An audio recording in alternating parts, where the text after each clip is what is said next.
Hey guys, tonight we slip into the perfumed shadows of the past, into a world where the sun rises, not with alarm clocks, but with the soft rustle of palm leaves and the low, rhythmic hum of the Nile. You're not an adventurer, not a soldier, not even a priest. No, tonight you're something a little more fragrant. You're a perfume maker in ancient Thebes. The room you sleep in is more clay than comfort, walls the color of warm sand, floors dusted with straw and last week's hibiscus petals.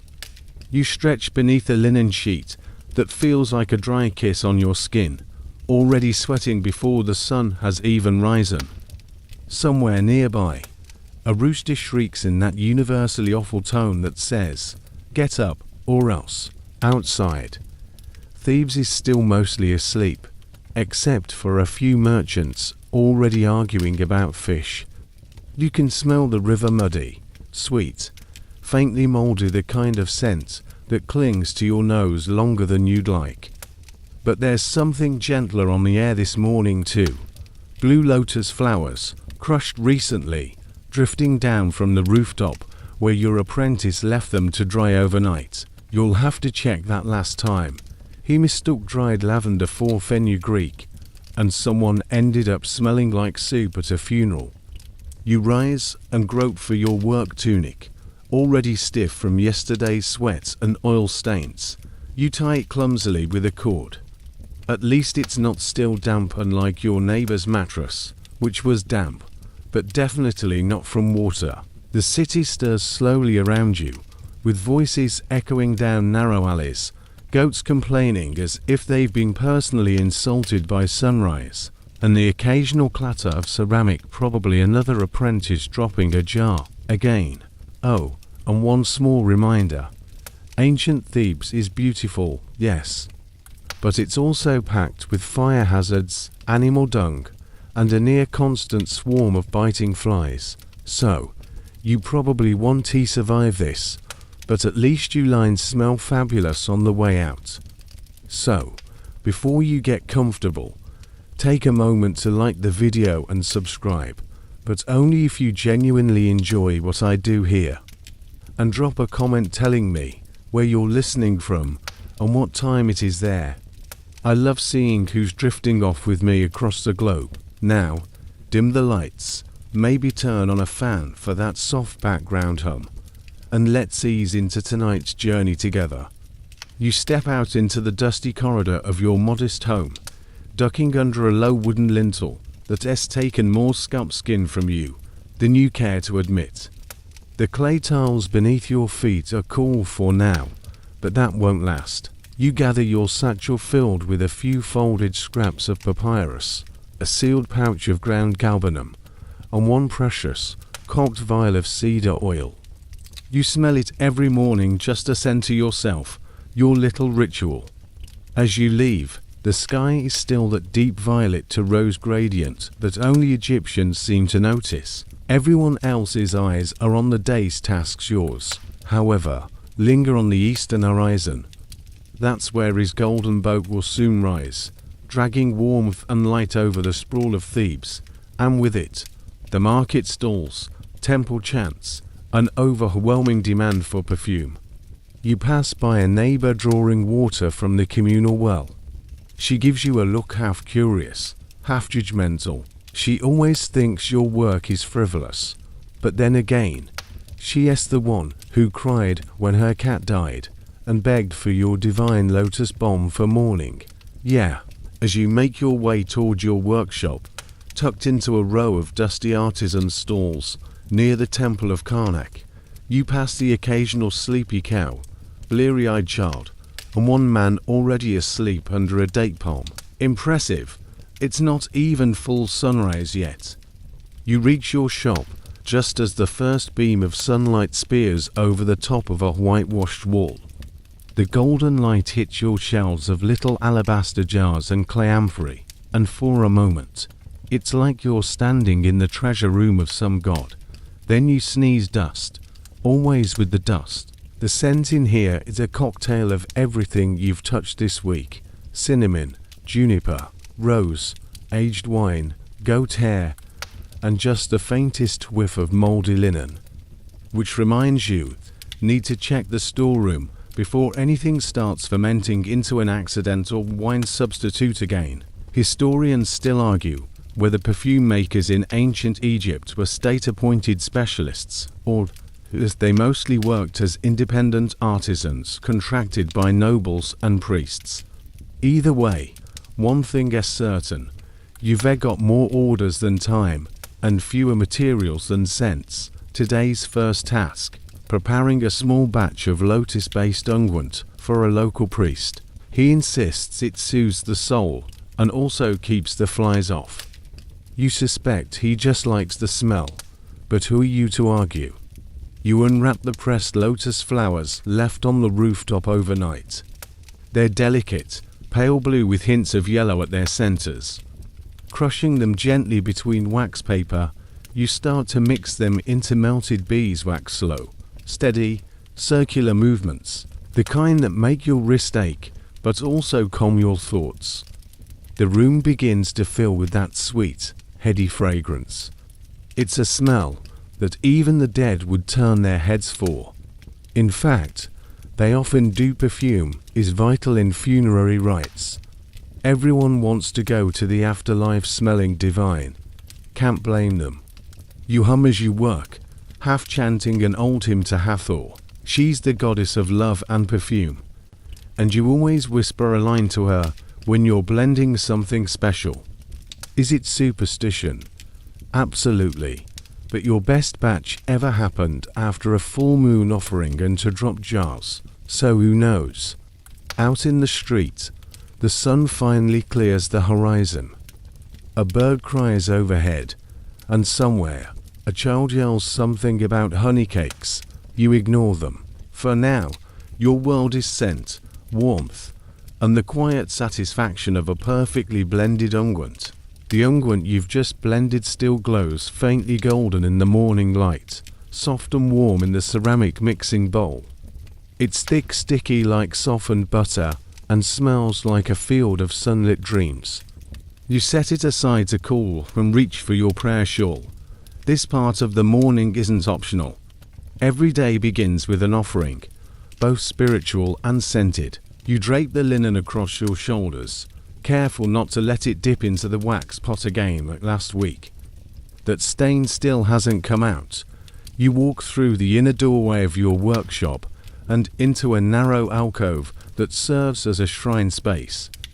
A tiny painted statue of Nefertum sits on a wooden shelf, his lotus crown faded, but still regal. Nefertum, god of perfume and healing. Fitting patron for someone who spends their life making people smell better, and on occasion feel better too. You light a bit of myrrh, the dried resin crackling faintly in the burner. A twist of smoke curls up and out like a snake waking from slumber. You hold your palms above the smoke, then bring them to your face, inhaling, deep breath in, then out. You whisper the standard blessing, though your voice cracks halfway through either the smoke or your own exhaustion. You pretend it's the smoke. Temple bells ring out in the distance, long and hollow, calling priests and pilgrims alike. You know the sound well. It means it's almost time to deliver the morning oils. You set out 6 tiny jars of sacred oils on your table. These are different from the commercial blends. These are for the gods, or rather, the priests who speak for them. The cedar oil is nearly gone. You mutter something rude in Old Egyptian about your supplier, who last week delivered cedar that smelled suspiciously like boiled turnip. He swore it was imported from Byblos. You swore never to trust a man whose sandals squeak when he walks. You begin heating the next blend, a sandalwood base with a hint of cardamom. The oil shimmers as it warms, and you stir it slowly with a flat wooden paddle. The scent is mellow, grounding. It wraps around you like a cloak. You lean in a bit too close and nearly drop your paddle into the pot. Catch it. Nice save. This one's going to the temple of Amun. His priests like to slather it on everything, their robes, their beards, even their sandals. You once saw a man douse a cat with it during a festival. The cat did not appreciate it.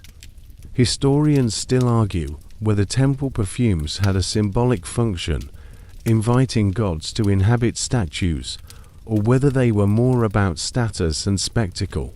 The answer, you suspect, is both. The gods might enjoy sandalwood, but priests definitely enjoy looking important. You begin pouring the finished oil into a narrow-necked alabaster jar. Your hands are steady from years of practice, not like your apprentice, whose hands jitter whenever someone important walks in.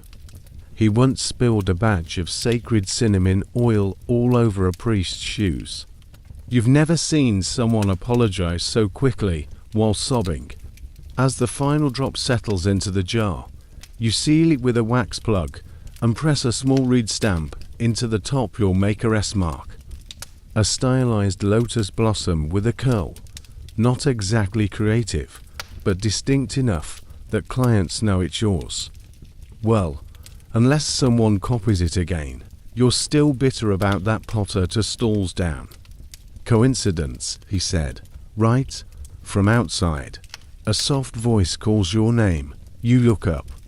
It's the temple courier, all long limbs and sleepy eyes, wrapped in linen that's seen better centuries. He waves lazily. Do you have the morning batch? He asks, yawning mid-sentence. You nod, handing him the basket of jars. Tell him the sandalwood's extra aged, and don't drop it this time. He grins, revealing teeth far too white for someone who chews lotus seeds all day, then shuffles off toward the temple district with your offering. You watch him go, then return to your bench. Time to prepare the next blend, a private order for a noble woman who insists on something divine, but not too sweet, like love, but not marriage. Whatever that means, you suspect she just wants to smell better than her sister-in-law. You take out a block of resin that's been aging in linen for 2 weeks.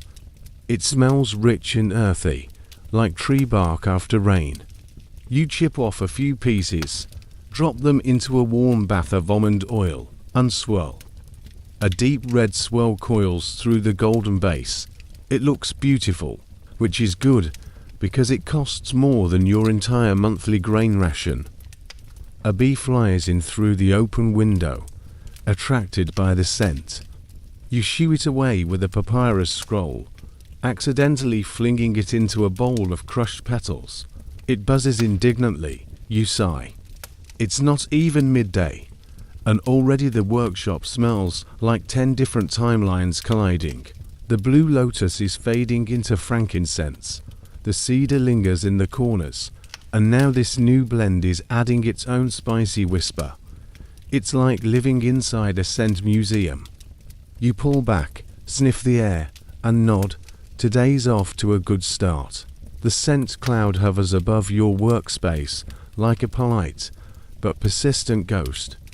You wave it away half-heartedly and lean over the stone counter, which is dusted with crushed petals, powdered resin, and a generous helping of whatever your apprentice dropped earlier and didn't clean properly.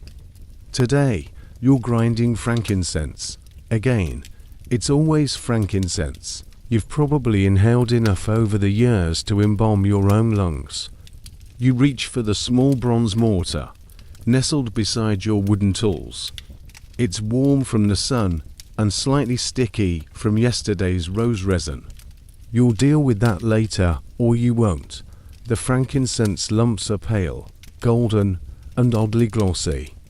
Some have strange little cracks that make them look like fossilized toffee. You press them into the mortar with the pestle, and they crunch under your hand, shattering with a satisfying snap.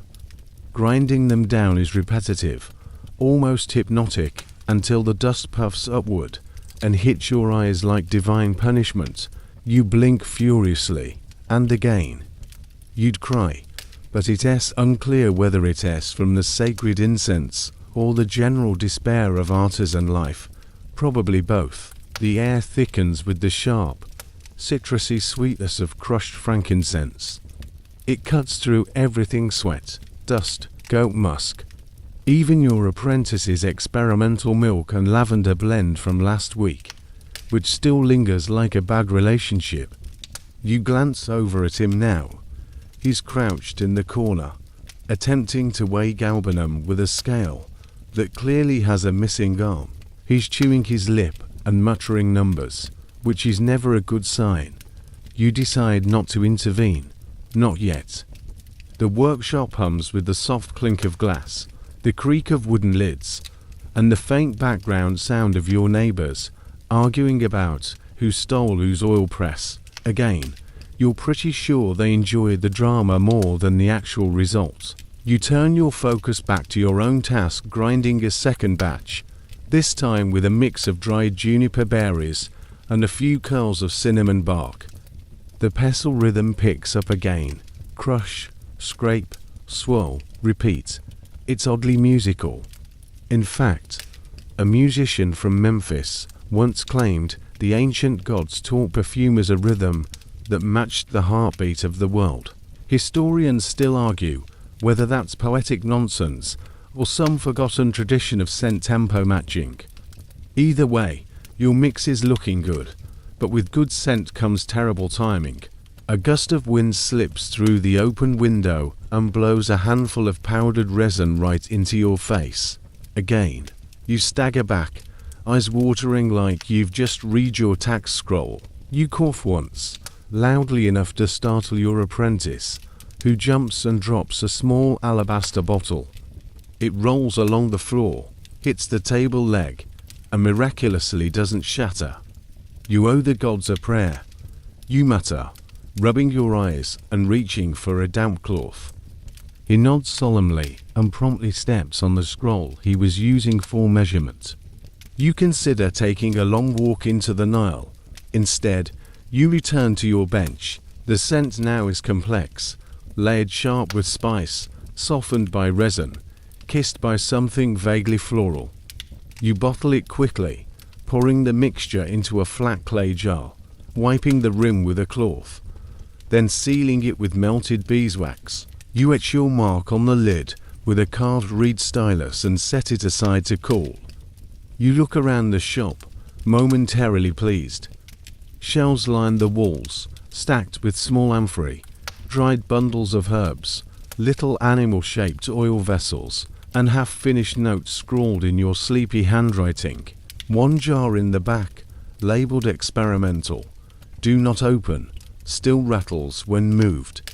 You do not open it. Outside, voices rise. It's market day, which means loud haggling, louder opinions, and the distant beat of a frame drum. You ignore it, for now. You head to the back room, where the real magic or chaos happens. There's a large grinding stone mounted on a wood base, chipped at the edges and stained with years of scent. This is where you tackle the big jobs. Today, it's time to prep base paste for one of your most popular blends, Temple Balm with saffron and aged honey. You kneel beside the stone and begin the slow process of combining the ingredients. Saffron threads, absurdly expensive, go in first. You scatter them like gold flakes. Then comes the honey, thick, dark, and slightly fermented. It oozes slowly, reluctantly, with all the enthusiasm of a bureaucrat. You begin to grind. The paste forms slowly, the scent changing with every motion. There's something deeply satisfying about this, watching loose ingredients surrender into unity. It's chemistry, alchemy, maybe even prayer. You remember an old saying your master told you. If it smells like heaven and costs like sin, it's probably good enough. He also used to say, never trust a man who wears too much keffy. That advice saved you once. You don't wear keffy anymore. Not after that incident at the midsummer banquet. As the paste reaches its perfect consistency, rich, sticky, and golden, you scrape it into a large clay jar. The lid has a soft wax plug to keep it airtight. You slide it onto the shelf and turn to clean up. The pestle slips from your hand and thuds to the floor. You sigh, your joints creak as you stoop to pick it up, and then, just as you're about to stand, the cat returns. Yes, that cat. It slinks through the open window like it owns the workshop again. It's not your cat. You don't know whose cat it is, but it smells like lilac and doom. And you're still picking rose petals out of your sleeves when the overseer arrives. His sandals slap loudly against the stone, a sound that always makes your stomach tighten. You know that sound. It means two things. 1. Someone's about to get yelled at. And 2. It might be you. Morning, he grunts, stepping into the workshop like he owns it. Technically, he kind of does at least the part of it that serves the royal mortuary temple.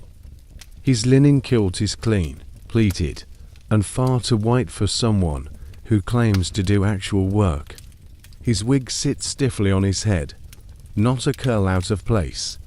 That alone should tell you what kind of day he's expecting. He eyes the room, taking in the jars, the smoke, the scent-heavy air. "Where's the delivery for the tombs?" he asks. You gesture to a carefully packed crate beside your work table. Inside are 10 alabaster jars, each filled with unguents specifically prepared for the afterlife. You even added a touch of cinnamon oil to one batch. Your idea. Not required, but it masks the smell of old linen rather nicely. He walks over and lifts the lid of the crate, inspecting the jars with all the grace of a man who has never actually made anything in his life. He picks one up, sniffs it too closely, and sneezes. You resist the urge to laugh. Don't drop it. You murmur, "I know how to hold a jar."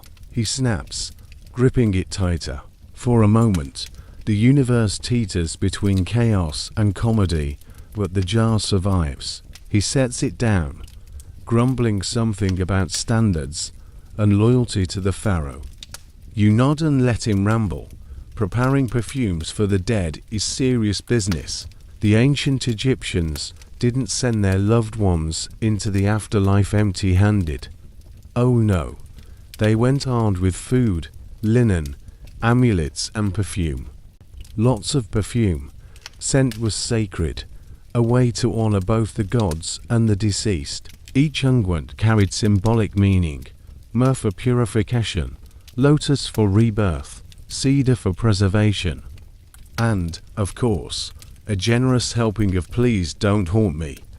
Historians still argue whether these offerings were more symbolic or functional. Did they believe the dead actually used the perfumes in the next world? Or were they just appeasing divine noses? Either way, your job is to make sure the dead don't smell like, well, the dead.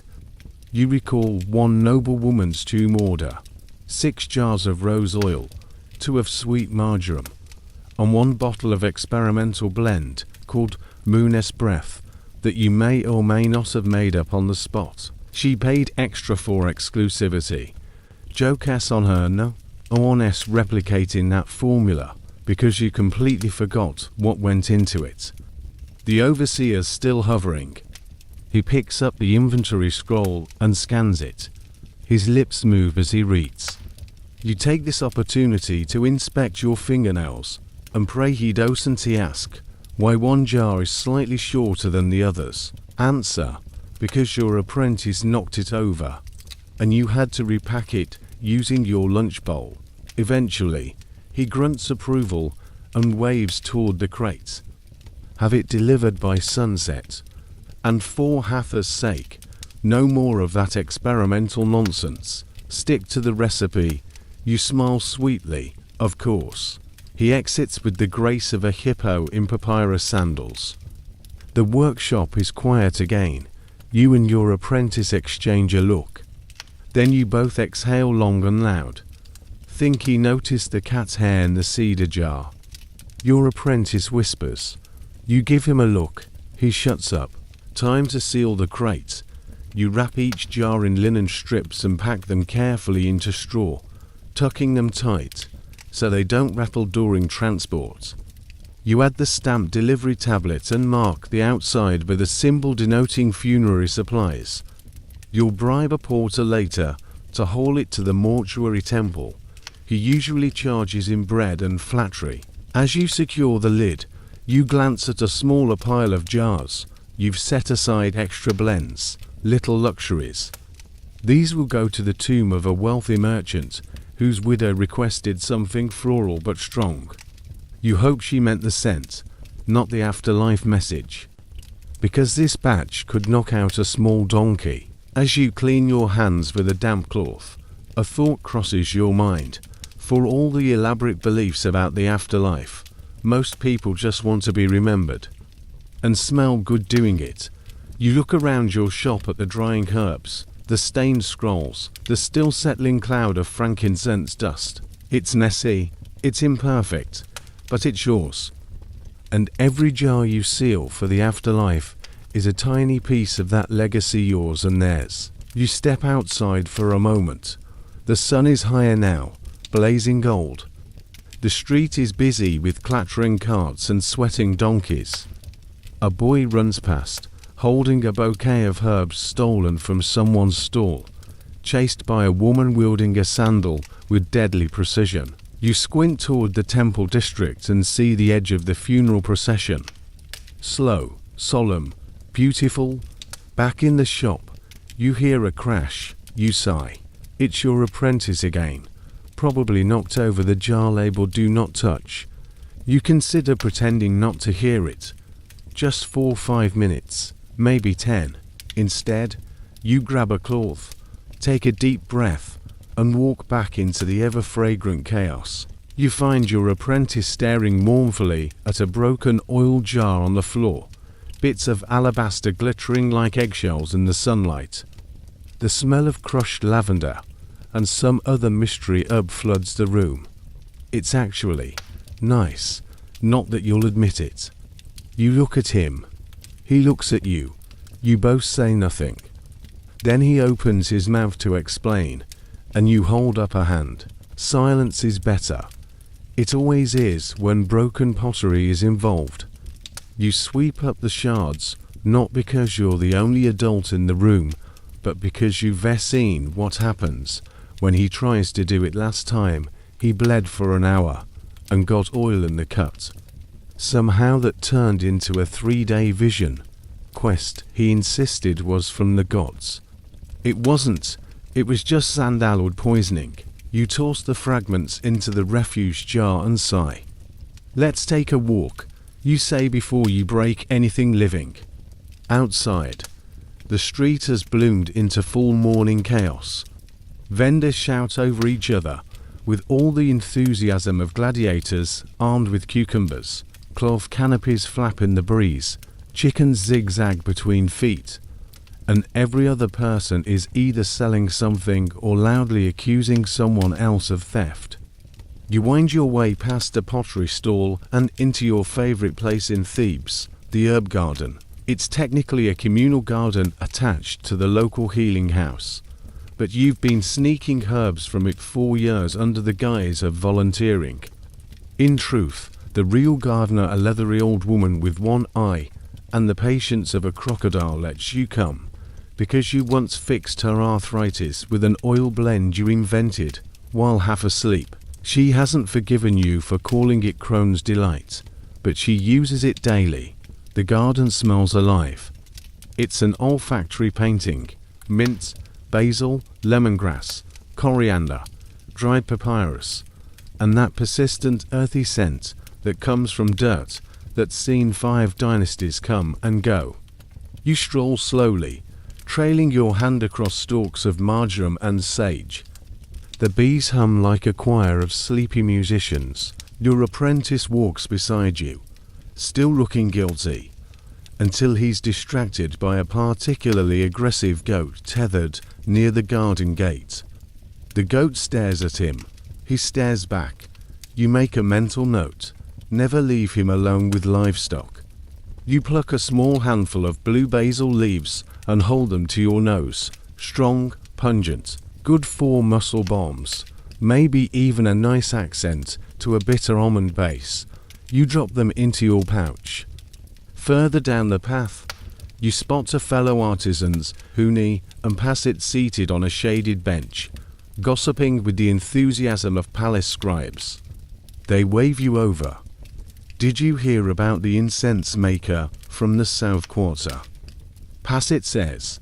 Before you even sit. No, you answer warily. He says the crocodiles are stealing his shipments. You raise an eyebrow.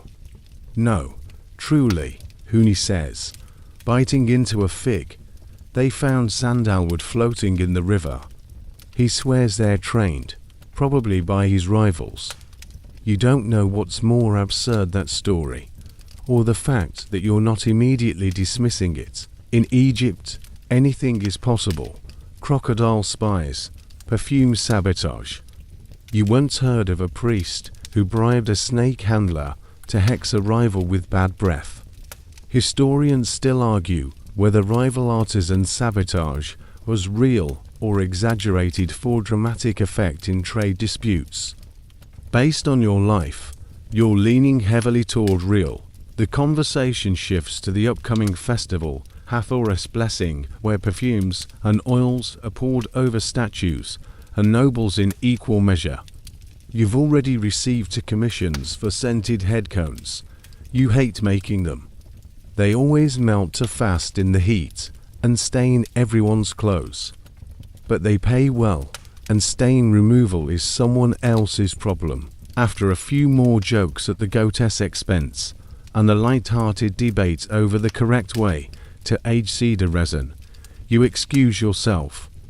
The sun is starting its climb into unforgiving territory, and you have work to do before the heat turns your workshop into a bread oven that smells like roses.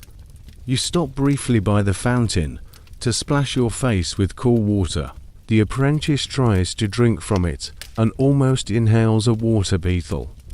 You let him sputter while you refill your pouch with mint and a little rosemary. Back at the workshop, the air hits you like a hot towel left on a brazier.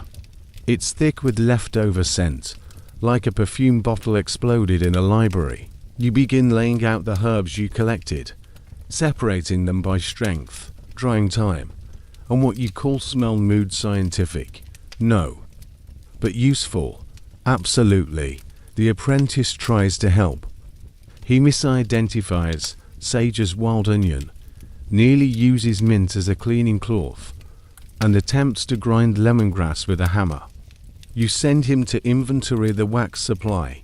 Far away. Very far. You sit back at your bench and begin preparing a new oil infusion, something light, green, slightly bitter. It's experimental, yes, but there's something exciting about it. You haven't had time to make something just for the joy of it in weeks. You pour the base oil into a small clay bowl and add crushed rosemary, bruised basil, and a drop of aged wine. The result is strange, not unpleasant. A little sour, like fermented leaves. You name it early garden. It might never sell, but it reminds you of this morning of cracked jokes, stubborn goats, and stolen herbs. A little tribute to your daily life. And as you cork the jar and tuck it on the back shelf, you smile. Some blends are for gods, some are for the dead, but the best ones, those are just for you. You've just finished labeling early garden with a little scribble that may or may not be legible even to you when a shadow darkens the doorway. It's her, the overseer's wife. You spot her silhouette before she even steps inside, graceful, dramatic, and trailing to servants who look like they'd rather be anywhere else, including a snake pit. She's draped in layers of sheer linen, heavily perfumed herself enough that you smell her before you see her. A fog of floral myrrh and something aggressively spicy rolls into the room. Aromatic sandstorm. Ah, my favorite scent wizard, she purrs, sweeping into the workshop with a flick of her beaded veil. You force a polite smile. Lady TIA. What a surprise. She waves a lazy hand. Oh, I was in the neighborhood. She's never just in the neighborhood. Last time she came, she demanded a blend that smelled like revenge, but in a feminine way. That particular jar exploded during a festival. She claimed it was divine intervention. You suspect faulty corking. She circles your workspace like a lioness at a buffet, eyeing every bottle, sniffing at corks, and making exaggerated noises of approval or disgust. You brace yourself. So, I need a new scent. One that captures the spirit of Thebes, regal, subtle, intriguing, but not too ancient. She wrinkles her nose as she picks up a jar. This one smells like someone's grandmother. That's myrrh, you say evenly. Well, she smells old. You glance sideways at your apprentice, who's now frozen mid-step. Scroll in one hand, wax tablet in the other, silently mouthing "help me." You shake your head almost imperceptibly. He retreats to the storage room, a coward, and you can't even blame him. TIA picks up another jar, sniffs it too closely, and sneezes with an almost operatic flair. One of her servants offers her a cloth. The other one looks like he's mentally packing for Nubia. She sets the jar down and sighs. Frankincense again. Do you people ever invent anything new? You resist the urge to point out that you people are the ones keeping her bathhouse from smelling like wet camels. Instead, you shift to sales mode.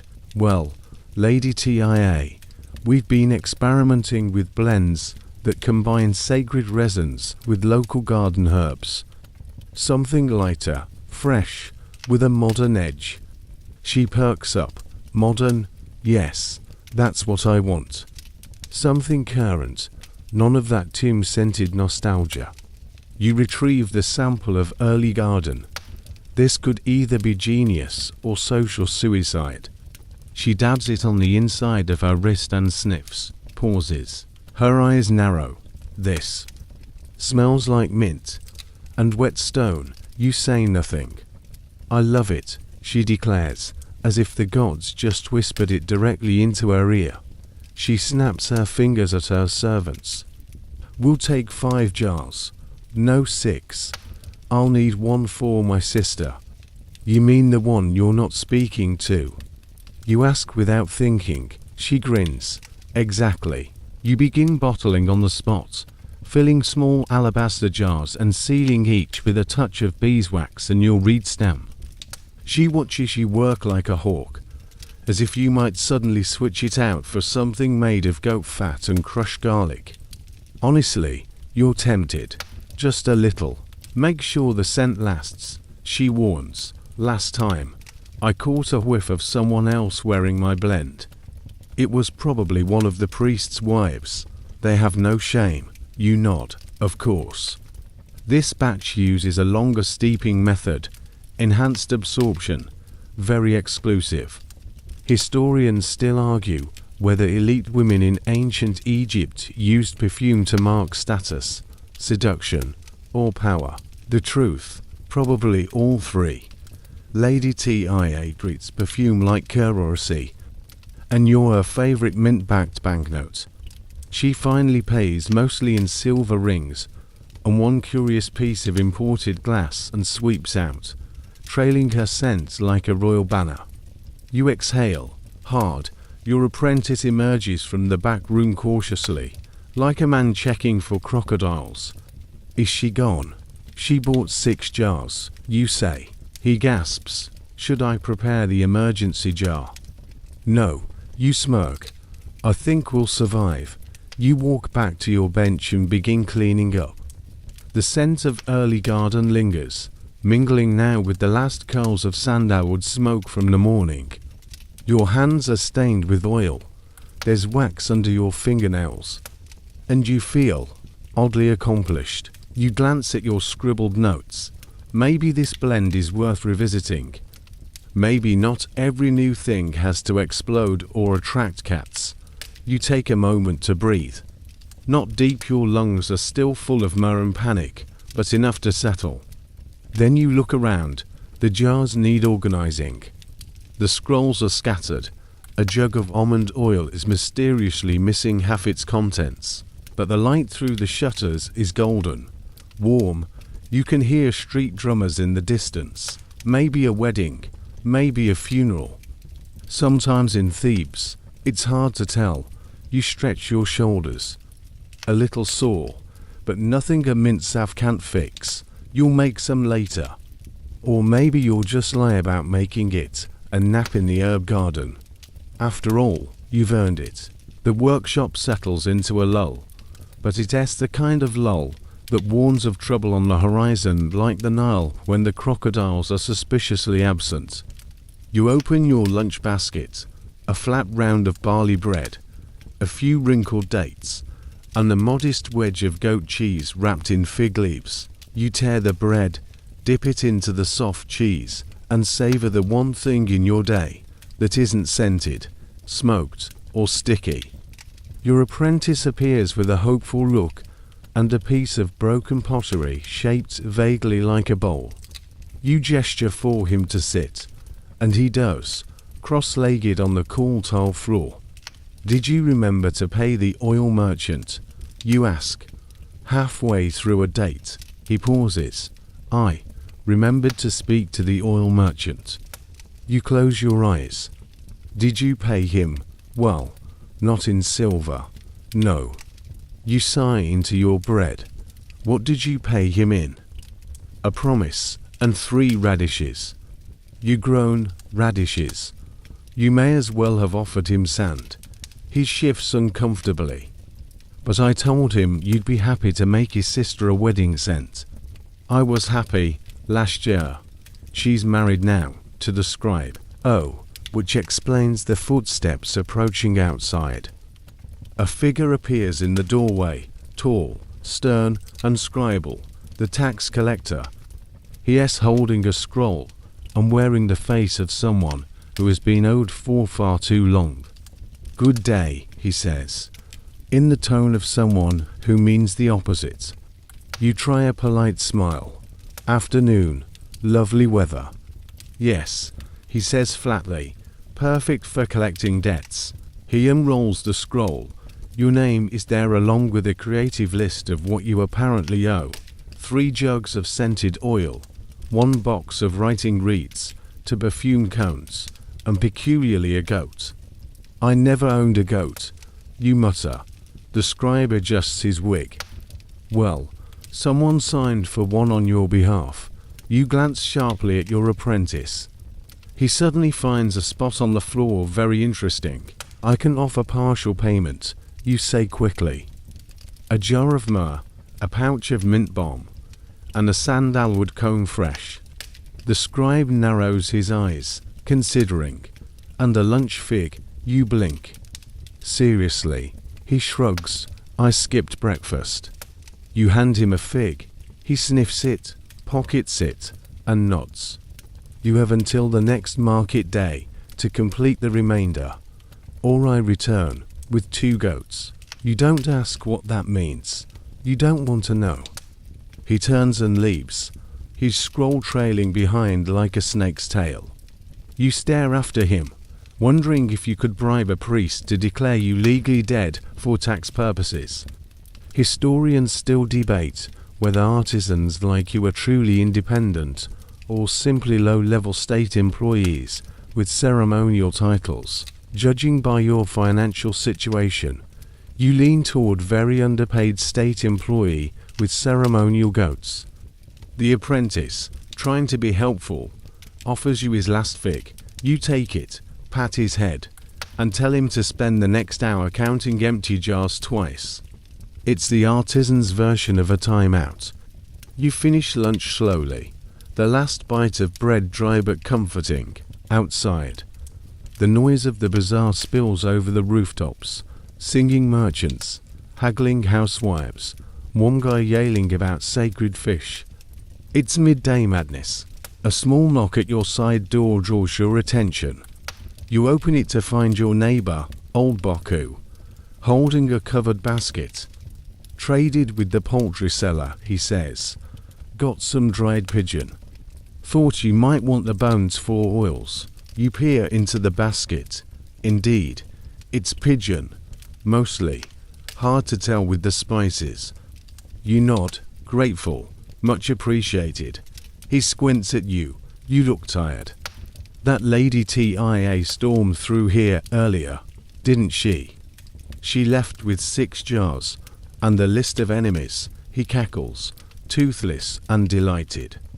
May the gods help the ones who wear it wrong. You set the pigeon bones aside, useful for rendering into animal fat, for base oils, and sweep your bench clear for the afternoon's tasks. First up, reinfusing cedar oil with blue lotus to mask the slightly sour batch you received last week. You heat it gently over a low flame, watching the flowers release their soft, powdery scent into the mixture. The result is dreamy, slightly narcotic, like a lullaby sung by the river. Next, you inspect the pigeon bones, still usable. You set them in a clay pot with water and begin a slow simmer to extract the fat, what little there is. It's not glamorous, but it's a necessary step for longer-lasting blends. Fixatives matter. Without them, even the finest scent disappears before it hits the second nostril.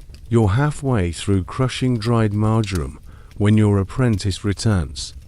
Do we still have kiffy? He asks. You blink. Why? There's a man outside asking for it. Says it's for his wife, or his funeral. He wasn't clear. You sigh and rummage through your shelf. You find a small jar labeled kiffy, experimental, maybe safe, and hand it over with a warning. Tell him to burn it in small amounts, and not near livestock. The apprentice vanishes, then returns moments later with a triumphant grin. He gave us a silver ring. You inspect it. Real silver, slightly dented, still worth more than 3 radishes. You put it in your payment bowl and make a mental note to label your next batch of kiffy as highly exclusive. With the afternoon heat settling into your bones and the scent of simmering resin thick in the air, you stretch, glance at the hour shadow on the floor, and know you've still got work ahead. But for now, you've survived lunch, pigeons, and unpaid scrolls. You'll call that a victory.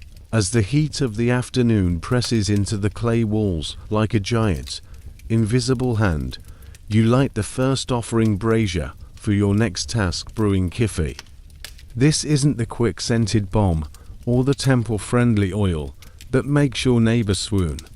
No, this is the long game, the mysterious, incense-laced, divinely inspired art of kiffy, legendary, even in your own time. A recipe part perfume, part prayer, part chemistry experiment. You pull out a scroll from the high shelf, unrolling it with practiced care. The ink is smudged, the corners frayed, and the ingredients list is ambiguous. At best, 1 part sweet wine, it says, followed by a quantity of raisins. A quantity. No weights, no measures, just some. And yet, every scribe who has ever copied this recipe claims it has been handed down from Thoth himself. Historians still argue whether kiffy was burned daily in temples or reserved for sacred nighttime rituals. Some say it cured insomnia, others claim it induced visions. A few, like your former supplier in Karnak, swore it definitely made the scorpions leave the house. You're still waiting on evidence for that one. You gather the ingredients: dried raisins, crushed juniper, cinnamon bark, frankincense, honey, myrrh, wine, and a few obscure ones like rush plants soaked in dew, which you very placed with slightly damp mint stems and a prayer. Your apprentice appears at your elbow, sniffing the mixture. This the one that smells like cake? He asks. Yes, you reply. If the cake was baked by priests, fermented under the stars, and possibly blessed by a god with sinus issues. You start with the wine and honey, heating them gently in a bronze pot until the air fills with thick, golden sweetness. Then in go the raisins, which swell like little sun-dried balloons, bobbing lazily. You stir slowly, watching the syrup thicken. The scent changes with each addition. Juniper adds a sharp, green brightness. Cinnamon deepens it, and frankincense wraps the whole thing in a smoky, resinous veil. You drop in the mastiki, pungent, and the scent turns strange, otherworldly. It's not pleasant, exactly. It's powerful, deep, like the inside of a tomb that's been waiting for company. You let the mixture cool slightly, then begin forming small, thumb-sized pellets, rolling them gently between your palms. Your hands are instantly sticky, coated in the residue of wine and resin, sugar and smoke. You don't mind. This is sacred work, even if it makes your hands smell like burnt fruit for a week. Your apprentice rolls a few, but his are lopsided and odd. You set them aside in a temple-only jar and pretend you didn't notice the one that looks like a squashed beetle. Once the pellets are shaped, you lay them on a tray lined with crushed mint leaves. They'll dry slowly over the next few days, ideally under moonlight. Of course, the last batch you left out under the stars got eaten by a jackal. You never figured out if that counted as divine approval or an insult. Tonight, you'll start the drying process properly. That means choosing a blend, burning a sample, and letting the scent drift up into the night sky. Maybe the gods will notice. Maybe the neighbors will just complain again. As the mixture cools, the workshop thickens with scent. It's different from the usual daytime blends, darker, headier. There's something alive in it. You can almost hear the low thrum of temple drums echoing in the resin-heavy air. You burn a tiny piece on a clay saucer and step back. Smoke unfurls upward like a ribbon caught in wind, twirling toward the ceiling beams. The smell is there's no other word, ancient. Not in the dust and age way, in the sacred memory way. Like something pulled from the breath of a forgotten god. Your apprentice coughs dramatically. I think it's in my eyes. You nod. Good. That means it's working. There's a rhythm to this kind of work. It doesn't care for schedules or scrolls. It moves like a tide. The scent must be coaxed, not commanded. You glance at the drying tray. Still soft. They'll need a full day to cure. You think back to your teacher, the old master perfumer, who used to brew kiffy in silence, muttering only when the blend misbehaved. He once told you, you don't make kiffy. You ask it to exist. You didn't believe him at first. Now you sort of do. It's like the resin has a mood. You clean your tools slowly, your hands now so infused with the scent that even your elbow smells like the temple. You store the fresh kiffy in a sealed jar, marked carefully with the date and moon phase. You're not superstitious, but also, why risk it? As dusk approaches, you wrap the drying tray in a linen cloth and carry it up to the rooftop. The sun is just beginning to melt into the west, casting long shadows across Thebes. The river glows like hammered gold. You find a quiet corner beside the lotus planters and place the tray carefully down. You light a tiny oil lamp and sit beside it, not to work, just to watch. The breeze picks up, catching the edge of the linen and lifting the scent gently into the warm evening air. From here, you can see rooftops cluttered with jars, drying herbs, stray cats, and neighbors arguing over whose incense cone set the thatch alight last week. The temple bells ring faintly in the distance, a reminder that your blend may very well be drifting toward the gods this very moment. Your apprentice pokes his head up from the stairwell. Do you think they can smell it? You shrug. I hope so. I used the good raisins. He snorts and sits beside you. You both stare at the sky for a while, watching it darken into a deep purple haze. Kiffy by moonlight. Not a bad way to end the day. The next morning begins with gossip, of course. You're halfway through reorganizing your ingredient shelf after the apprentice mistook tamarisk for powdered cumin, resulting in a batch of soothing balm that smelled like spiced stew when past it. Your rival from 2 stalls down struts past your doorway. He walks like someone who's just sold something expensive, or invented soap, or bribes someone very well. Lovely morning. He sings, a little too loudly. You glance up from your jar of date oil. Not if you woke up with your resin melting in a clay jar again. He laughs. Oh, I wouldn't know. My workshop stays cool. Mine's properly designed. Then he lowers his voice theatrically. Say, did you hear? The palace has requested a new royal scent. You pause. That, in Thebes, is the equivalent of someone whispering the gods have opened a portal in your basement. You pretend not to react, but your spine straightens just slightly. Passit leans on your door frame, grinning like a cobra in linen. Of course, they've sent scouts. You know how they are, discreet, quiet, looking for the best. You smile. So not you. Then, he doesn't flinch, just chuckles and strolls off, his linen kilt fluttering far too smugly. As soon as he's out of earshot, you call your apprentice, sweep the front, neatly, pretend we're not worried, but sweep like the queen herself might walk in. He immediately knocks over a broom and stubs his toe. You take over. Outside, the air is already thick with heat and city smells. The bazaar is in full swing.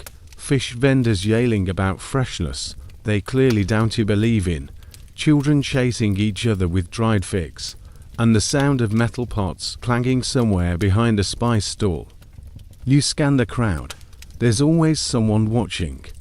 Maybe that lady pretending to shop for peppercorns is actually a scout. Maybe that man talking to the scribe is dropping hints about his supplier. Or maybe it's all paranoia.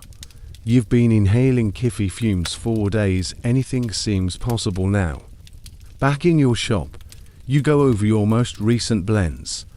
You're looking for something palace-worthy, something bold, but balanced.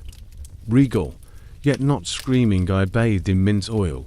Historians still argue whether perfume houses competed formally for royal attention, or whether it was all backroom bribes and divine dreams. The truth is probably a mix of both, and you running low on both silver and dreams. You start with a cedar wood base clean, timeless, and add a touch of lotus, which gives it that heady, sweet backbone. Then something sharp, a hint of coriander seed, and a splash of aged date syrup, just enough to leave a whisper of intrigue. You heat the mixture slowly, stirring as the scent rises.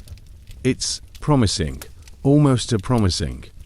You make a note to hide the scroll before your apprentice starts copying it into his secret recipe book. Yes, you've seen it. No, you haven't told him yet. The front bell jingles your doorbell, a little copper chime rigged to the lintel.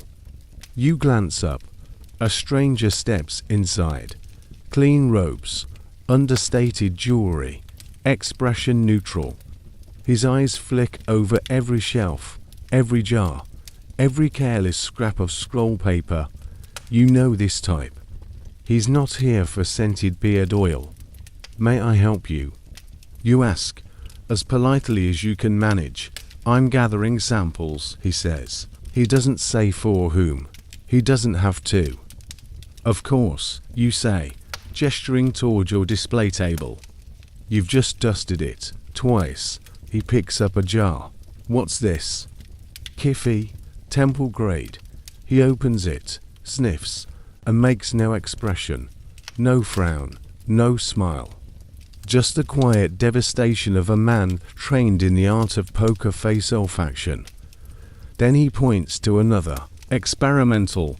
You say cedar, lotus, coriander, date. Just finished it. He sniffs that one, too. Then, calmly, he places it back down, nods, and leaves without a word. You stare at the empty doorway. Your apprentice whispers, "Do you think he liked it?"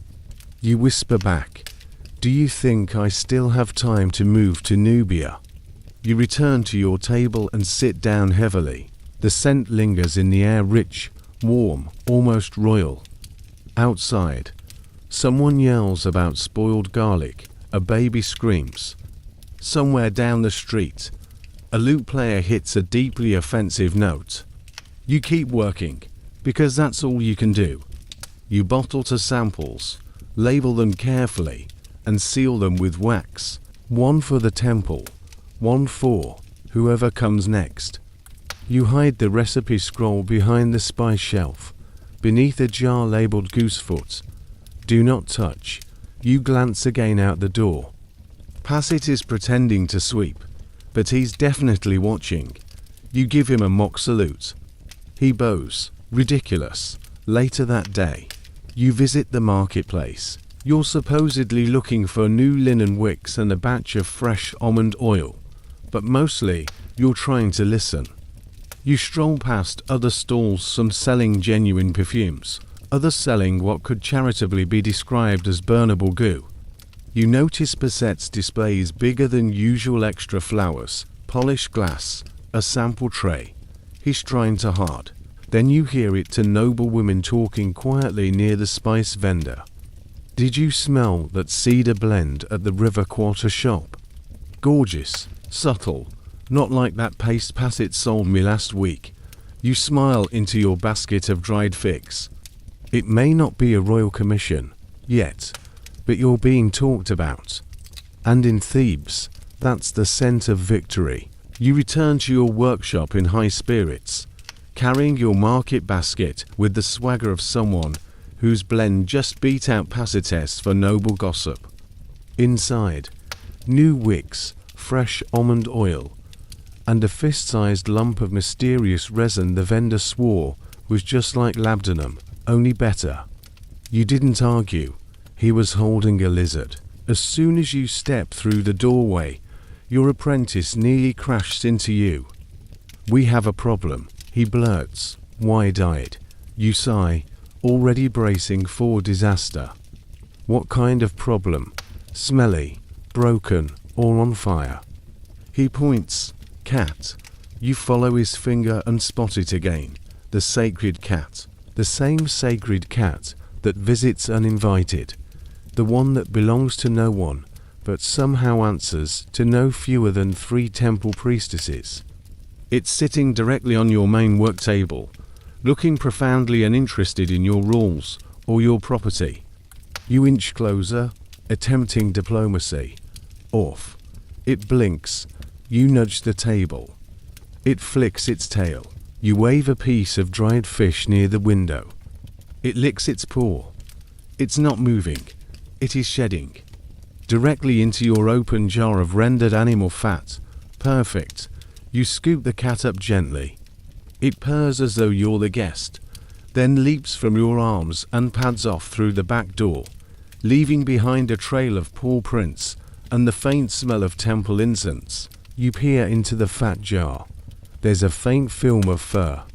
You stare at it for a long moment and then sigh, reaching for the straining cloth. That batch took half a day to render, and you'll be damned if a smug feline ruins your fixative supply. With the cat problem temporarily handled, you turn your attention to a more volatile issue, rendering more fat for fixatives. This part of perfumery is never glamorous. There's boiling, straining, the occasional plume of alarming smoke, and the smell. Oh, it's unforgettable. If you're lucky, the end product stabilizes scent like a dream. If not, it just makes everything smell vaguely like cooked goat. You stoke the fire under the clay pot, watching as the mixture begins to bubble. Slowly, methodically, you stir in powdered storax and pine resin.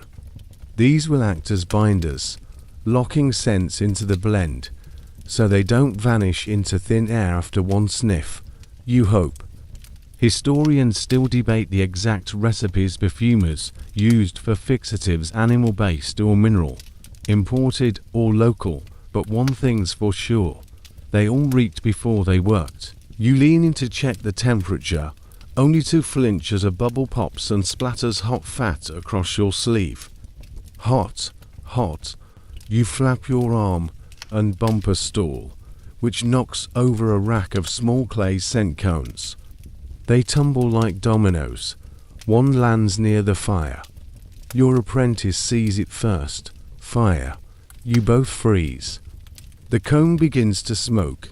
You grab the nearest jar water. Maybe oil, and throw it. It's oil. Now the flame leaps. You panic slap it with a linen towel. Your apprentice grabs a handful of damp herbs and throws them directly into the mess. The room fills with steam, oil smoke, and the unmistakable smell of emergency marjoram. Finally, you snuff the fire. The damage is minimal. One scorched towel to melted cones, and your dignity slightly singed. You cough. The apprentice coughs. Somewhere outside, someone sneezes. New rule, you wheeze. No throwing things unless you know what's in them. Noted, he croaks. You open the shutters to let the smoke out and are immediately hit with a gust of wind, so strong it knocks several drying petals into the bubbling fat pot. You don't even argue with fate anymore. You just stir them in. Maybe it'll add complexity. Once the air clears and your eyebrows stop tingling, you begin the scent test. This batch is meant for long wear, ideal for nobles who want their scent to outlast political alliances.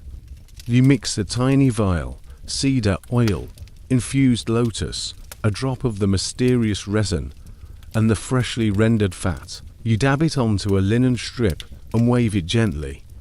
You sniff, pause, sniff again. It's actually good. You can't tell if it's the fat, the accidental herbs, or divine intervention via cat paw, but the scent is strong and smooth, with a velvety bass note that lingers. You hand the test strip to your apprentice. He sniffs and nods. Smells like old gold. You blink. That's actually not wrong. You jot that down for a future marketing. Just as you're considering bottling the blend, a familiar voice calls from the street. Any chance you've got something new? You peek out. It's Huni, one of your regulars, a jewelry maker, who claims your perfumes make his customers spend more. You suspect it's the free wine he offers, but let him believe. You wave him in and hand him the strip. He sniffs, raises his eyebrows. Ooh, this is expensive. It smells expensive. You correct. He grins. That's all that matters.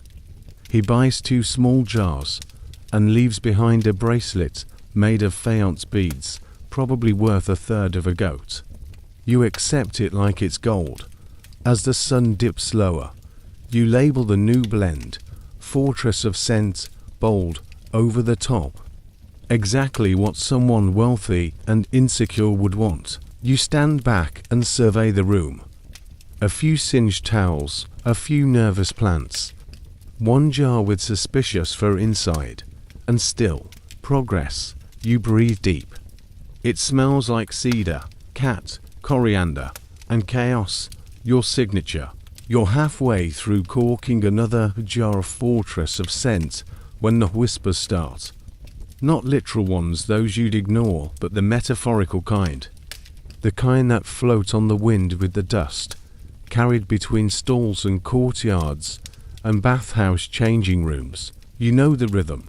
Someone important's about to place a large order. Possibly the palace, possibly a noble trying to impress the palace.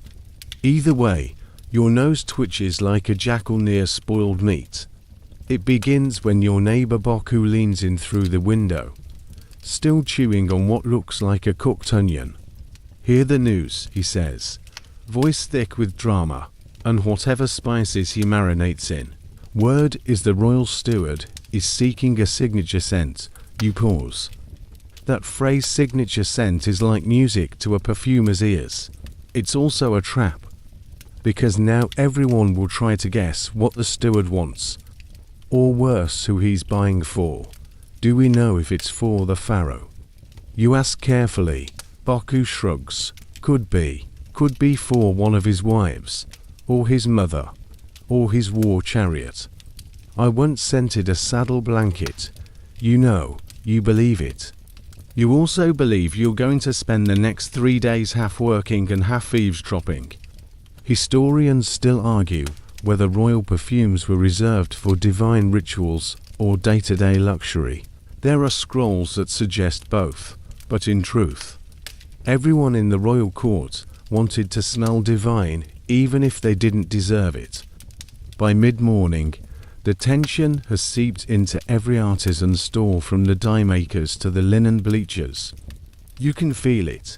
Everyone is glancing sideways, whispering behind pots, and polishing old recipes like they're new. In your own shop, the energy shifts. You look at your shelves differently now. You sniff blends with suspicion. Are they too common, too bold, not divine enough? Do gods even like mint? Your apprentice, unaware of the weight of the moment, is poking dried pomegranate seeds into a honey jar. For texture, he says. You pretend not to hear him. Then midway through your third failed attempt at a new lotus and pine resin combo, hear the unmistakable tap of a bronze walking stick on the pavement outside. You peek through the doorway. The steward's assistant, short, round, bald, an expression that could sour milk. He enters without a word and looks around the workshop. He doesn't touch anything, doesn't sniff anything, just walks the perimeter, ice flicking over every surface like he's memorizing dust patterns. Then, finally, is it true you have a new fixative blend? You blink, yes. It's based in cedar and rendered fat with storax. I didn't ask for the recipe. Right, of course. He picks up a jar fortress of scent and inspects it. Who else has bought this? Just a few artisans. You say one jewelry maker, one sandal merchant, and a priest who didn't pay. He sniffs, pauses, then, quietly, send 5 jars to the palace by first light. Your heart skips. 2. I didn't say. He leaves before you can ask for payment. You sit in stunned silence. Your apprentice pokes his head out from behind a curtain. Did we just get a palace order? You nod slowly. Do we have 5 jars? You don't, but you will. You spend the rest of the afternoon prepping like your shop is about to be visited by Raw himself. You double strain the base oils. You test the wax on your corks to make sure they won't leak. You recheck the labeling on each jar, twice. You even redo the stamp with your reed mark sharper this time, cleaner. And while you work, the whispers keep swirling. Across the street, you hear Passett arguing with his assistant. Something about a spoiled batch of saffron. You allow yourself a tiny, non-sinful smile. You still working well past sundown when your apprentice brings you a small cup of fig beer. To the palace, he says. You clink pottery cups. To luck, you reply. And also maybe to a bribe, if necessary, but mostly to luck. You resealing the last jar when the delivery boy arrives, a spry runner with sand-dusted feet and an attitude far too relaxed for someone entering royal territory at dawn. You give him the package and enough coin for a meal and a warning, down to drop this, or breathe near it, or sit on it. He grins, bows, and vanishes into the night like a perfumed shadow. As the shop quiets, you sink onto your stool and let out a breath you didn't know you were holding. The jars are gone, the scent hangs in the air. You're exhausted, covered in wax, smelling like everything you've ever made, all at once. And yet there's still that little voice inside you wondering, what if it's not for the pharaoh? What if it's for someone higher? You laugh, then cough, then sneeze. Too much resin. Outside, Crickets chirp. The moon rises behind the rooftops. Somewhere far off, temple bells chime low and slow. You've done all you can.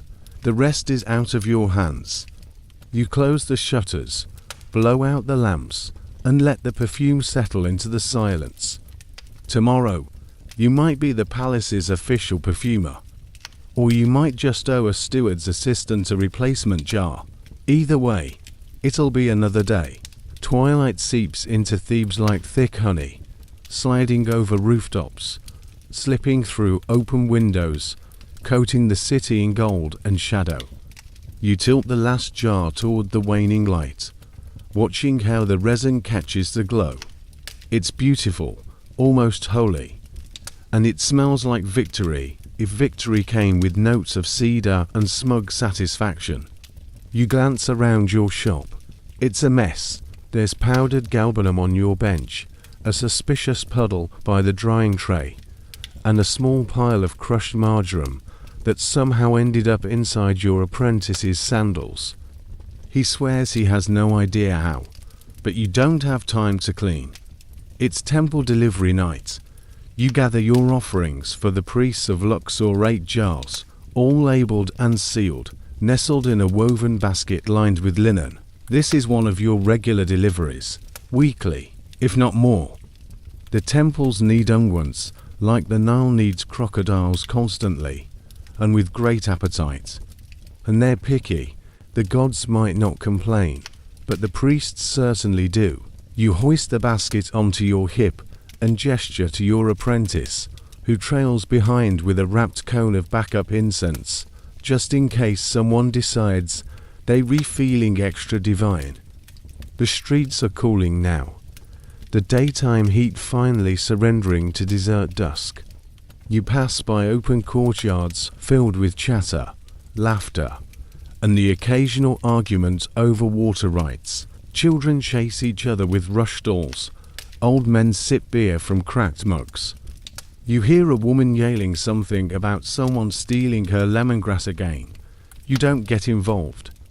The path to Luxor Temple winds along the river, its stones worn smooth by thousands of feet and countless offerings. You follow it silently, watching as the sacred precinct rises a head tall, solemn, bathed in the soft orange of 100 flickering braziers. Outside the temple gates, a cluster of priests waits. One of them, Kemhut, the ranking officiant and part-time sandal critic, raises a hand. "You're late," he says, squinting at the sun, which is still halfway above the horizon. "I'm dramatically timed," you respond, lifting the basket with a flourish. He snorts and waves you through. You enter the inner courtyard, where the scent of old incense clings to every stone. The air is thick with rituals, offerings, blessings, whispered prayers.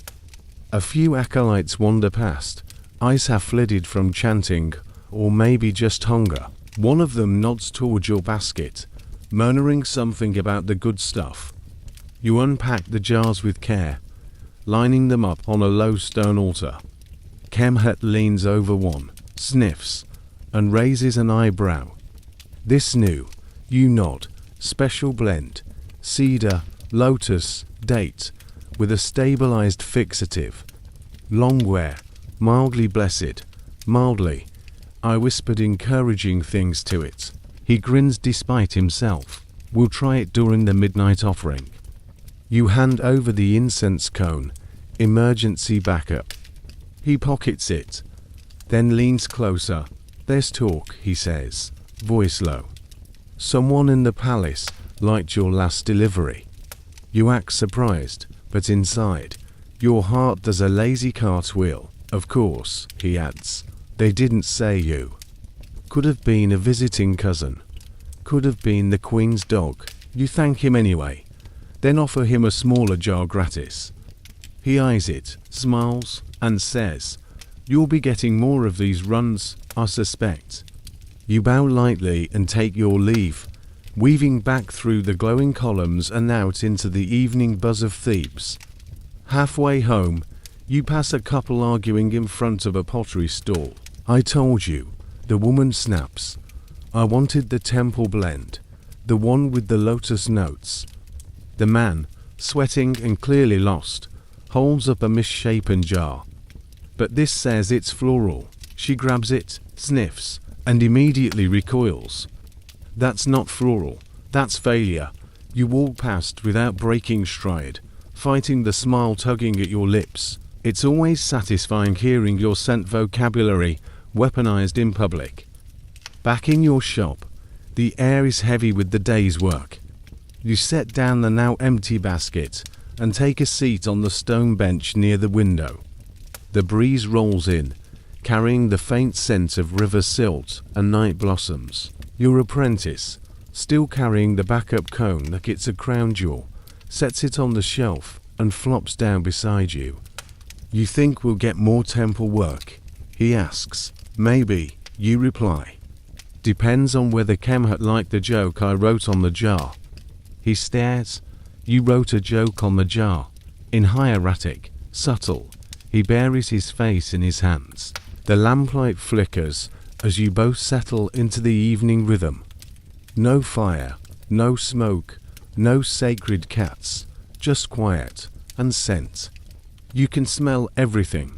The lingering kiffy from last night, the bold cedar blend from the royal order, even the faint ghost of rose oil from the wedding cone you never finished.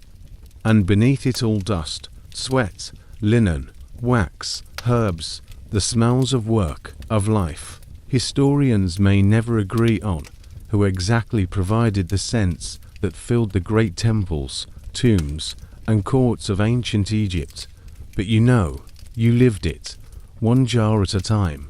The stars are out when you start your strangest experiment yet. You could be asleep. You should be asleep. But your head is buzzing, and your hands are itchy, which, in your world, means a new blend is about to happen, or a mild rash from crushed rue. You'll find out soon enough. You light a small oil lamp and settle on your rooftop, surrounded by bowls, scrolls, and an ambitious number of half-prepared ingredients. The apprentice is asleep downstairs, curled up like a cat under a heap of linen that may or may not still smell like marjoram and air. The air up here is cooler, softer. There's a breeze off the Nile, carrying distant drumming from some party you weren't invited to. You like it this way. Just you, the stars, and a completely untested scent combination that might get you canonized or cursed. You've decided to mix three things no sensible perfumer would touch together: fenugreek oil, dried night-blooming jasmine, and powdered indigo. Historians still debate whether the ancient Egyptians used indigo for perfumes, or only for dyes and ceremonial inks. You're fairly sure it was meant for something else, but that hasn't stopped you before. And anyway, it smells kind of sharp, mineral, like the color blue feels, which is enough of a reason to try. You start by infusing the jasmine in almond oil, stirring gently with a reed wand as you hum an old river song. The scent that rises is dreamy sweet, fragile, the kind of smell that disappears if you think about it too hard. Then you add the fenugreek oil. The scent deepens, instantly goes earthy, nutty, almost savory. You didn't expect that. Now your little pot smells like spiced air in a cold garden. Intriguing, weird, possibly illegal. You carefully pinch in a tiny amount of powdered indigo. The moment it touches the warm oil, something odd happens. The mixture turns blue, bright blue. You blink at it, then poke it with the wand. It shimmers like moonlight trapped in syrup. You've never seen anything like it. You sniff, then recoil. Oh no. It's pungent, not bad, just startling. Like you walked into a room where someone's been storing fermented prayers. You lean in again, still potent, still confusing, and yet it lingers.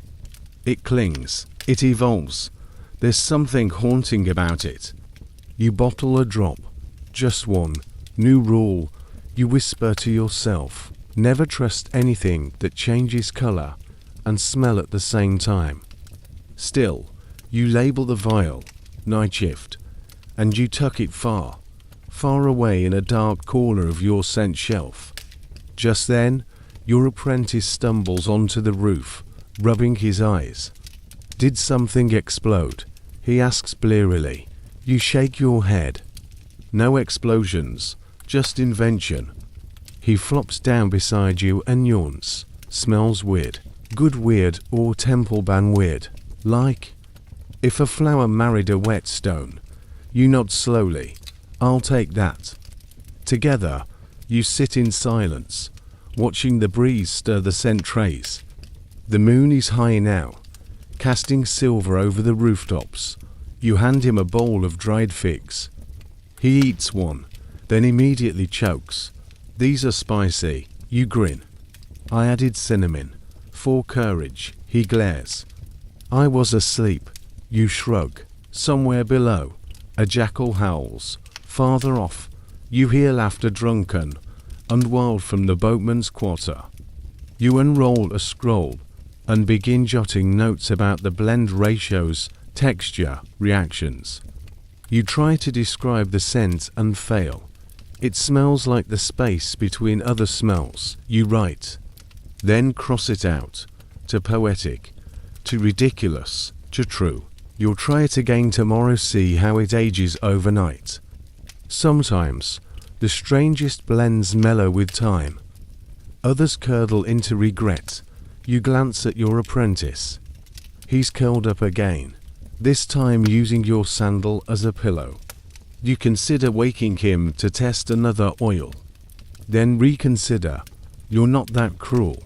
Usually, you cap the vial and nestle it beside your kiffy. Under the labeled section, uncertain experiments. Which is, most of them, honestly, as the oil lamp flickers and the stars tilt across the sky. You let your eyelids drop. The scent of night shift floats around you, cool, blue, sharp-edged. It smells like something waiting to be remembered. And maybe, someday, it will be. You wake before dawn, your neck stiff from sleeping in a position that would confuse an anatomist. The rooftop tiles are still warm from the night, and your apprentice is snoring lightly, cheek mashed against a sack of dried fennel. You decide not to wake him, partly out of mercy, mostly out of fear he lions start talking again about his dream, where Hathor gave him a new blend involving turnips. You descend into the workshop with the same grim determination as a soldier walking into battle. Today is inventory day. The scroll says it needs to be done weekly. You do it monthly, or when things start going missing, like that vial of mint oil, or the entire amphora of almond base, or the sandals you definitely didn't misplace. You unroll the official ledger. It's stained, dusty, and features several doodles in the margins that may or may not be profiles of the overseer with goat ears. You begin the count. First, amphory. You walk to the back room, storage area, your treasure vault, and, occasionally, your hiding place during awkward visits from Passit. There are 34 large jars, 35 if you count the one that cracked and now leaks slowly into a basket of old scrolls you should have thrown away 3 dynasties ago. You touch each jar, murmuring the contents to yourself like a prayer. Rose oil, myrrh, spoiled kiffy. Rose oil, questionable resin, cat, wait, not cat. But the jar is warm, suspiciously warm. You open the lid slowly. It's empty, except for a single paw print. You sigh, out loud, long enough to make the beeswax curl with guilt. Next, small clay jars. These are more numerous, more fragile, and wildly disorganized. You begin placing them in rows, labeling each one anew. Some are faded ink, others were labeled in a fit of poetic inspiration and say things like whispers of linen or like tears, but fun. One jar rattles when you shake it inside. Dried lotus petals and something that used to be oil. You sniff it, gag slightly, and throw it into the burn later pile. Your apprentice finally arrives, rubbing his eyes and looking like he's aged a decade. Did you count the amphorae? You ask. He glances at the ledger. 34.5. Good. He's learning. You set him to counting the cones. These are used for scenting hair and clothing little waxy pyramids that melt slowly in the heat and leave behind a trail of fragrance and, occasionally, melted wax disasters. You tell him to discard any that smell last week's incense incident. He immediately throws out the whole basket. Bold move. Then, the scrolls. You have dozens. Some are recipes. Some are price lists. One is just a drawing of a chicken wearing a wig, labeled inspiration. You sort them by usefulness, readability, and amount of oil damage. One scroll is now so fused with frankincense that it crumbles when you unroll it. You write "RIP" on the side and tuck it respectfully behind the shelf. And then, the rats. Well, one rat, a bold one. You open a sealed amphora of spikenard expensive, imported, smells like luxury wrapped in velvet, and discover a few tiny paw prints and a chewed cork.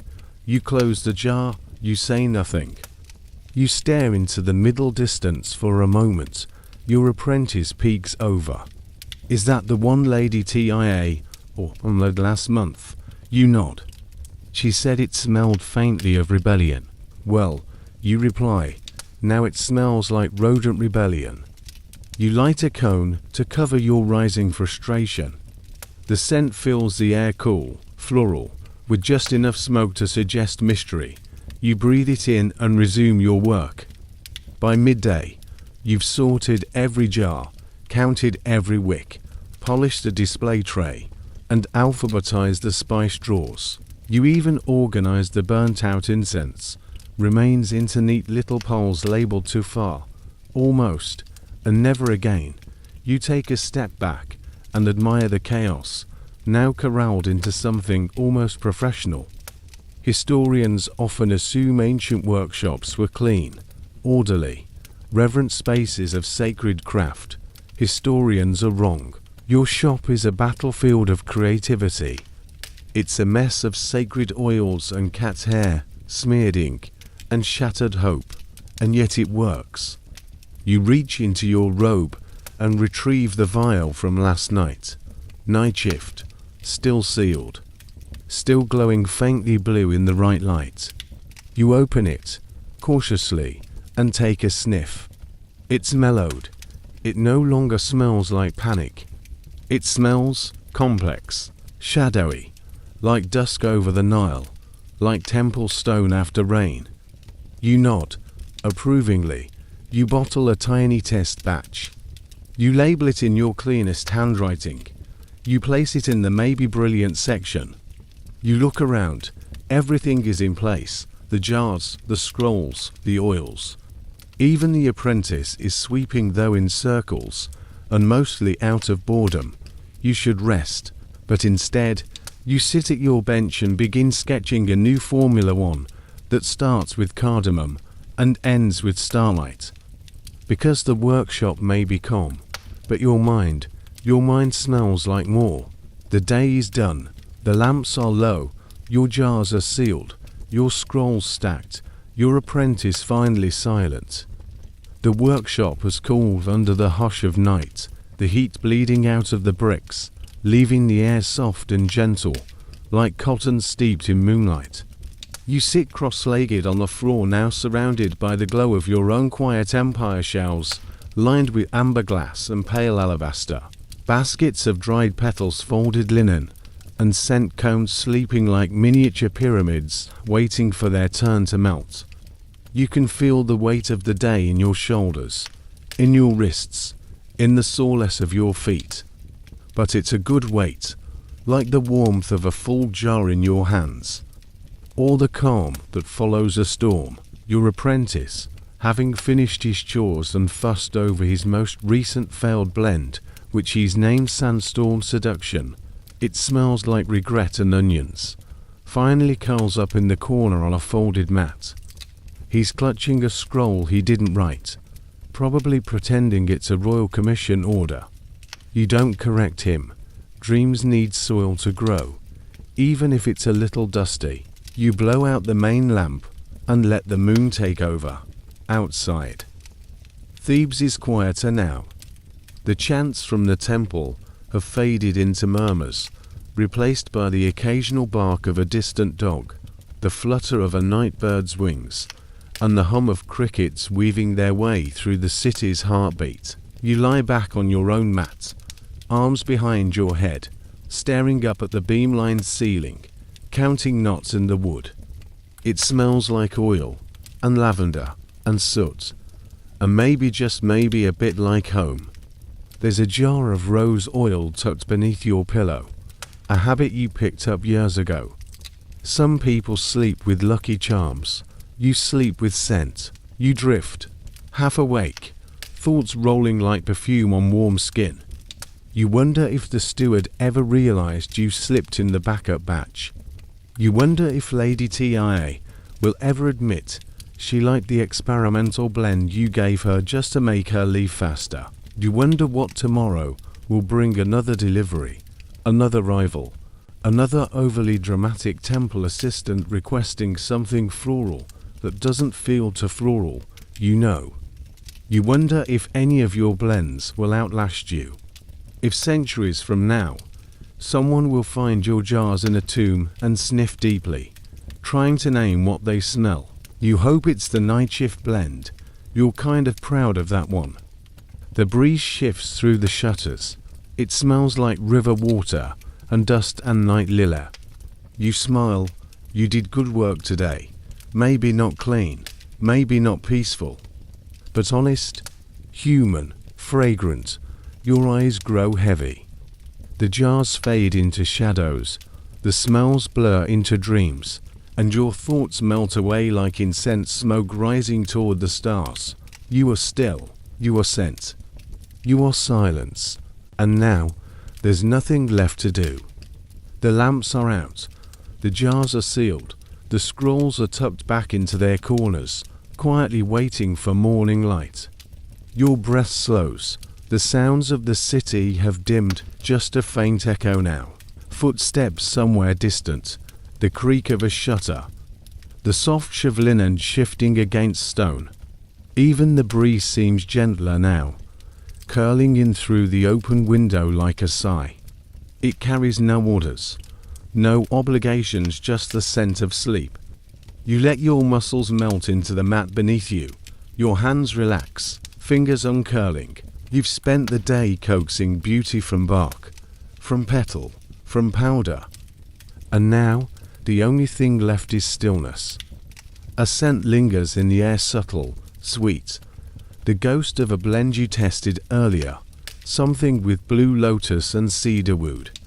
You don't try to name it now. Let it drift. Let it stay mysterious. The moon glows through the shutters, painting pale lines across the floor. You don't need to count the hours anymore. Time's job is done. You've done enough. You've made enough. You've been enough. And now, all that's left is this moment, this breath, this quiet. So let go. Let the scents wrap around you like a soft, invisible blanket. Let the world outside your door fade into silence. Let the weight of the day dissolve into dreams. Sleep now. Sleep deeply. Sleep sweetly. You're home. You're safe. You're at peace. Good night.